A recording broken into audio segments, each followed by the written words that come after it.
Good morning, ladies and gentlemen, and welcome to CARIAD, where only good things happen.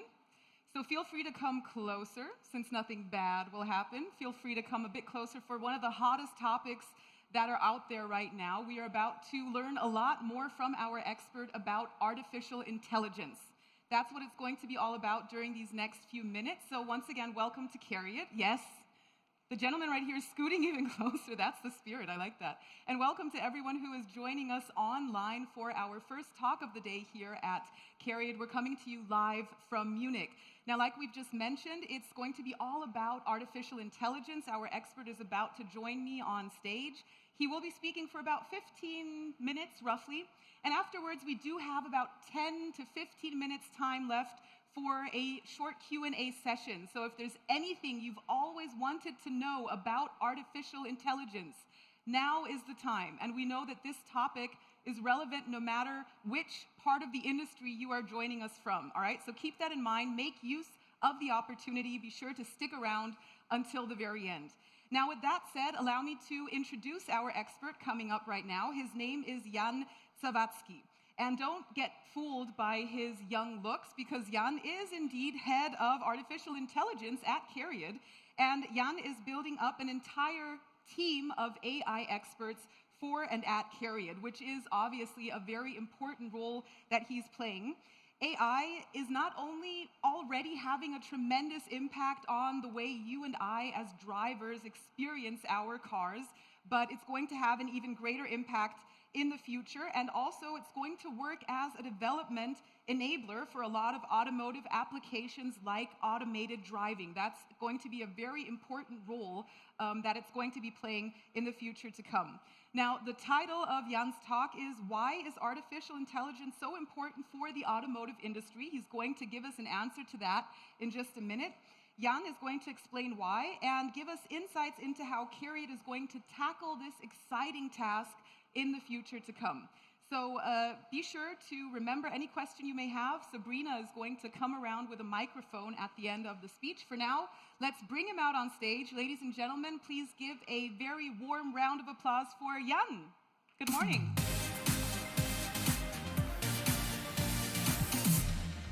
Thank you, Yasmin. On Monday's press conference, Dirk Hilgenberg, CARIAD CEO, stated, and I'm paraphrasing right now, "Our own developed software and hardware platforms, they will become the brain, the neural network of the continuously learning fleet. Our target is to transform the car into the self-learning mobility device." That's powerful, right? That's music to my ears. And if that's music to your ears as well, please stick around. I will speak today about the learning machines, about the learning parts. My name is Jan Zawadzki. I'm the head of artificial intelligence. And I will be speaking to you mostly about three topics today. A, why is artificial intelligence so important, also for the automotive industry? B, how are we tackling the challenges, but also opportunities that come with using artificial intelligence in the car? And thirdly, what are we doing concretely today to bring value with AI to you as customers? Let's get started. First, a few words about artificial intelligence in general. So name it whatever you want it, machine learning, statistic, math, doesn't matter. It's been around for quite some time, but now in the recent times, the timing has been correct. We have more data, we have better compute hardware, and the timing is now right to bring the challenges, the breakthroughs that we had in research into real products. And artificial intelligence basically works by learning from data. It finds pattern in data and uses these patterns to create cheap prediction machines. And artificial intelligence can be used to create new products, improve existing products, or reduce costs by reducing complexity. Now, what you see here in the back, don't worry about the details, I'll walk you through it. What you see in the back is the Stanford AI study from 2020, the State of AI Index. And what you see there is the global investments into artificial intelligence.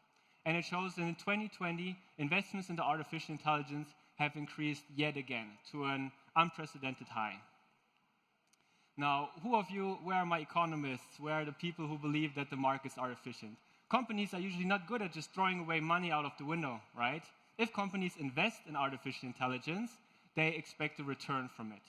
And you also see that here from 2017 to 2019, you've seen this quite plateau. This is what I interpret as the phase of figuring out what to do with artificial intelligence. And then you see a nice rise in 2020 because companies have figured out how to unlock value through AI for the business. I actually want to cite another study from McKinsey. So the 2020 AI survey in McKinsey analyzed about 1,000 companies and divided them in high performers and low performers. And of those AI high performers, 20% of the earnings before interest and taxes were created through artificial intelligence. That means that today, to companies, AI is providing bottom line benefits already. And those AI high performers, they actually increase their investments in artificial intelligence again. So this is what I like to refer to as a race to arms in artificial intelligence investment. And if your company isn't investing now in artificial intelligence, I would encourage you to do it now because the times might look different a few years from today. Why do we focus so much on artificial intelligence? I personally believe Carriad is a software company, AI is a software topic, but artificial intelligence is also the next level of software development. Instead of having programmers explicitly say, if then, explicitly writing code, we have AI that basically learns the code from data. So that's a different way of approaching software development. And to me, that's the next frontier of software development. And so we also need to treat it differently. Okay? So AI investment is increasing across industries and across sectors. And that's why I like to refer to AI as a multi-purpose technology. I'll get back to that topic in just a little bit. Now, Carriad is working very hard, and we are going to connect 40 million cars, 40 million vehicles until 2030. What do you see when you see that number? What comes to mind when you see that number? I see potential. I see so much potential to use one of the largest data collecting fleets in the world for a variety of use cases. Use cases we can't even think of today, but we will have access to the data for 40 million connected vehicles in 2030, and we intend to embrace and use that data to create customer value, bring awesome products to you as our customers. Now, how do we actually want to do that? How do we want to create the self-learning mobility device? I think I have you a little bit excited about the potential that we have here, of why we do it. Next, I want to speak about how we're going to tackle it. Carriad is no ordinary startup. We're no ordinary tech company. We're founded, and at the founding date, we're already more than 1,500 employees. Now we're more than 4,500 employees. And in such a large company, such a large startup, you can't just get going, okay? We need a concrete plan of how to utilize AI and work with it holistically. We can't have one team basically just trailblazing the way, which can work in some cases. But if we approach AI holistically, we can truly make use of artificial intelligence across the company and across functions. Now, to get started, we have created an AI strategy. And you see the pillars in the back here, and I just want to point out a few of them. We can speak afterwards about the details of this AI strategy if that's interesting to you. So I mentioned data. Data is the fuel. It's the underlying driver of growth for AI products. And Michael said it in his wonderful presentation yesterday. If you haven't seen it, check it out from Michael Wintergerst on VW AC and VW operating system, that cars today, they could produce up to 50 terabytes of data. There's no use in just sending all this data into a data lake and then telling data scientists, go ahead, create value with it. We're going to drown in data. But we need an intelligent way to collect the data and to also work with it. It's harder than you would think. Algorithms, incredibly important. We work in a safety-critical environment. We need to make sure that the AI algorithms that we're putting into the car, that we understand them, that they're robust, that they're interpretable, and that they're explainable. And this might not be as important if you work in, for instance, the online industry, if you work on e-commerce. It can be helpful, but for us, it's absolutely mission-critical to develop safe AI applications. The process topic, also something that's not well understood by many outside of a safety-critical industry. If you want to bring any AI application to the car, you have to follow very rigid processes and very rigid standards. And we need to implement those processes and make it easy for the developers to actually bring AI applications into the car. And last but not least, I would like to give a shout out to the wonderful community that we have created. So I might be the head of artificial intelligence, but I'm by far not the only one. Our team is not the only one who's using artificial intelligence at CARIAD. We have decentralized, wonderful AI hubs in the ADAS domain, in the intelligent cockpit domain, and we are working together in a community, transparently sharing knowledge and understanding the needs of our customers and sharing our progress there. I can't overstate how important it is to have a good community setting. Now, let's go into a little bit more detail of what we're actually going to do. So, I said before that AI is a multi-purpose technology. We've seen that because AI can be implemented in any domain, in any industry. Recently, an article was in Nature published where artificial intelligence is correctly predicting the protein folding sequences. This is a game changer for drug research. Artificial intelligence models are better at gaming than all of you, right? Whether it be chess or Go or Dota even, artificial intelligence beats most of us. We can use it as in the recommendation services, in the online industry, in the healthcare industry. It has impacts across any devices. We can narrow that down to the automotive industry as well.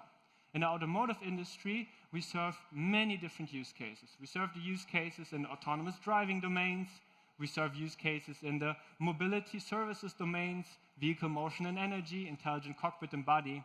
So what we want to do, what we are going to do, we're going to create a platform. And this AI platform is going to serve all different AI use cases from different domains and different departments. Now, how are we tackling this? My wonderful colleague Alexis Trollin spoke to you yesterday about our one unified software and hardware platform. Again, a recommendation to check out his presentation from yesterday. Our next level architecture is going to be the eCube 2.0 architecture. It's a single scalable architecture for all cars and all vehicles from A to D segments. And we are going to make sure that this car architecture is powerful enough to support AI applications. Now, how will we do that? We're going to make sure that we have enough hardware capacity in those embedded devices, in the vehicles. Traditionally, the automotive industry has been driven by driving down the costs for each single unit, each single device in the car. And again, if you work with embedded devices like the self-learning mobility device, then you have to make sure that you have enough hardware power to also support future AI applications, right? Like I said before, I don't know all the use cases that we can implement with data until 2030, but we need to make sure that we have enough room and powerful enough hardware in the cars to support new AI-based applications up until the future. We are going to work on a way to intelligently collect data. I also said it before, there's no use in collecting all the data. And this basically constitutes, and we have in the software platform an AI inference engine to optimize the model compiling and to make the best use of the limited hardware resources that we have on our device. The second part to this AI-ready platform, and this is often forgot, is the powerful cloud that we're building right now. The VW Automotive Cloud is going to provide a safe, scalable, holistic AI development toolchain. And this toolchain can be used by any developer around CARIAD, around VW Group, to work with the data, transform it, build your model, analyze it, deploy it, all while maintaining very rigid process and safety standards and regulations. And this interplay of this AI-aware architecture and the AI development toolchain is going to form the platform to make it easy and seamless for all developers to come up with fantastic new AI applications to drive value to you as the customer. Now let's dig into a little bit more detail on each of these points that I've mentioned before. So let's start again on the hardware side. VW Group has mentioned that they want to dig deeper into the value chain for chip manufacturing. And like I said before, AI has different requirements to the chip design. So it works better on graphical processing units than on CPUs. We are working very hard to provide the requirements for general AI acceleration in the vehicle. So not focused on one specific use case, but making sure that a variety of different models, whether it be computer vision, time series analysis, language processing, you name it, they can be accelerated and optimized for the in-car experience. One more sentence, one more phrase about the intelligent data collection. So when we create our models, we do an error analysis afterwards, and we analyze our models rigidly, and we understand in these situations we're performing well, in these situations we're underperforming. And what we're going to do is we're going to create a way to collect situations where our model needs improvement, collect that data, and help the model improve itself. That's for the known unknowns. We also have unknown unknowns, what we don't know right before. Where is our neural network, our machine learning model going to fail? And we're also working on ways to implement analyzing unknown unknowns on the street. Situations that happen 1 in every 10 years. I don't know, someone dressed in a Big Bird costume crossing the street is a situation that doesn't happen often, but our cars need to work with, and that's an unknown unknown, and we need to detect it and work with it. And last but not least, this AI development toolchain. I cannot overstate again how important it is.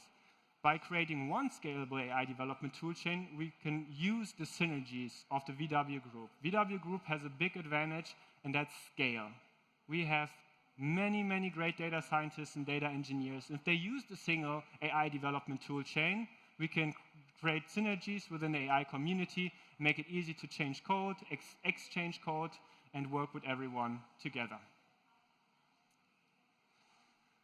All right, now I'm nearing the end of the presentation, just to wrap everything up. So I hope you were excited today. I got you excited about the potential that artificial intelligence has for the automotive industries. I see so much potential, I don't even know where to start. Carriad is working on creating the platform, on making this platform that we're developing AI ready to support any sort of use cases that our bright developers are going to come up with in the coming years.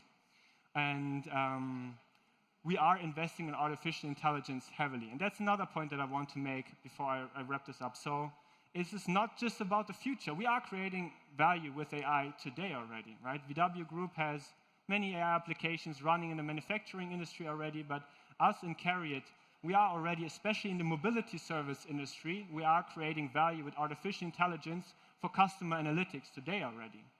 We are working as part of the Audi Grand Sphere concept that was also announced recently. We are working on something called the seamless authentication, where we use artificial intelligence to detect if you are the owner of the car and to personalize the in-car setting. We're working on that today.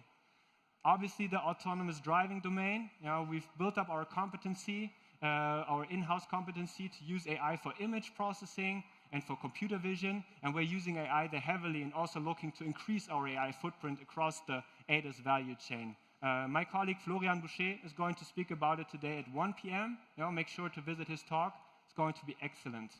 And we are also, last but not least, working on a topic that's called the hearing car. We can make so much use of sound waves and understand the environment. For instance, we can hear sirens coming. Are they coming from left or on the right?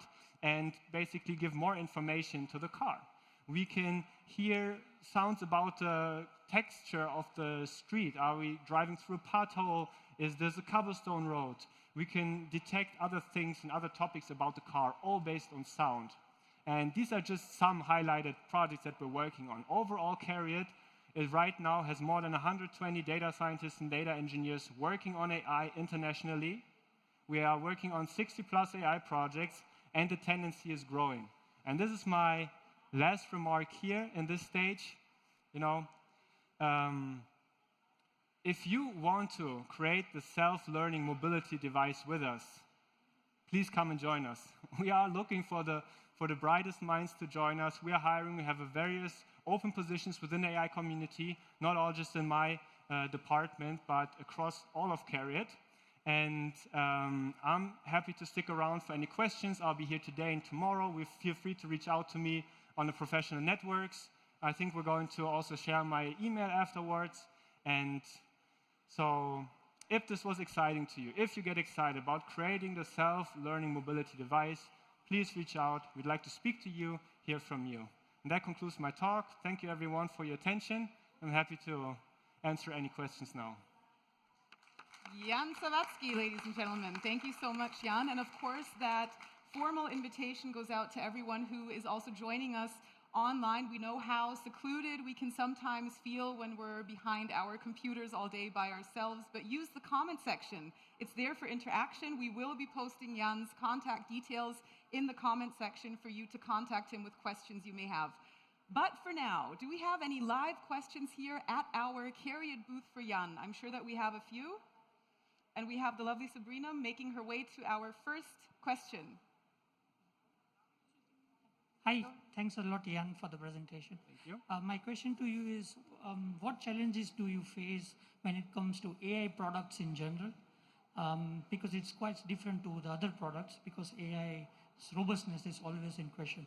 So what challenges do you face for the AI products, and how would you resolve them? Thank you.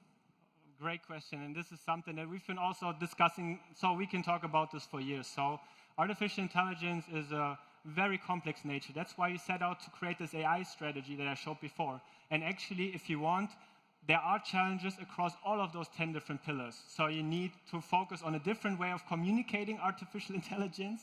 You need a different way of storing data. You need a different way of working with data than traditional software development.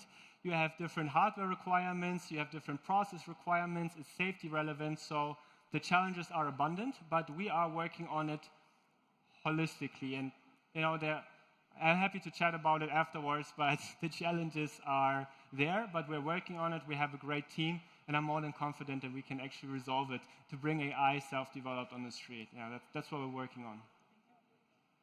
Thank you for that. And as Jan mentioned, he will be sticking around here at our booth if you'd like a one-on-one conversation. You're going to be available for a few minutes, right? Today, tomorrow, Today, tomorrow, rest of the week, rest of your life. All right.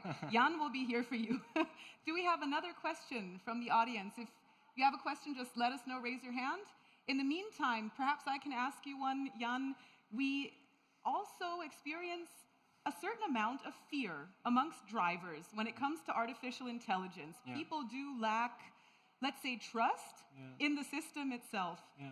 What is your experience, and how are you dealing with trust issues, and how can you take people's fear of artificial intelligence, especially when it comes to drivers? Yeah, so wonderful question. Thank you, Yasmin.